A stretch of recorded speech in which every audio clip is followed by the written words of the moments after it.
Alright, so here is our last problem of the lesson. As you can see, there are four squares, and their area is written below them. So this first square, for example, has an area of 1,993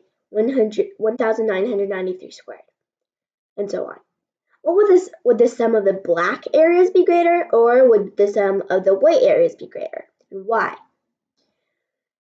So these are really big numbers, and it seems like a lot of the questions that are being shown here has something to do with the year this problem was given from a contest.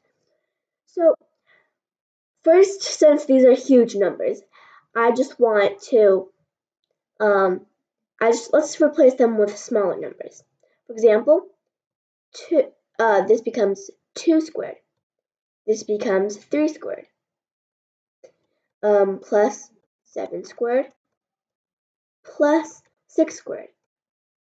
So let's just add these together. Now this is 4, this is 49, and we get to 53.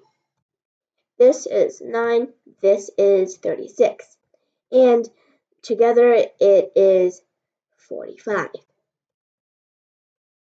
Now, as you might have remembered, a lot of people might actually, so it basically means that the white areas would be greater.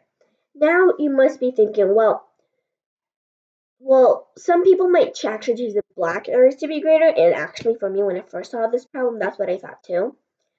It's because, in multiplication, if you have 3 times 3 compared to 2 times 4, right? You're trying to get the area that's closest to a circle, which in a lot of cases, if you're working with a rectangle, you're trying to get your two factors, two side lengths, to be as close as possible. That's why you might choose the black square areas because they're more medium. Well, this, first of all, this has something, this is addition. And second of all, this has exponents to compare with it. So everything is just, if it is 1, if it's just 1, but if it's 2, it's 4. If it's 3, it's only a 9, and it just goes on like that. So the final answer would be the white areas.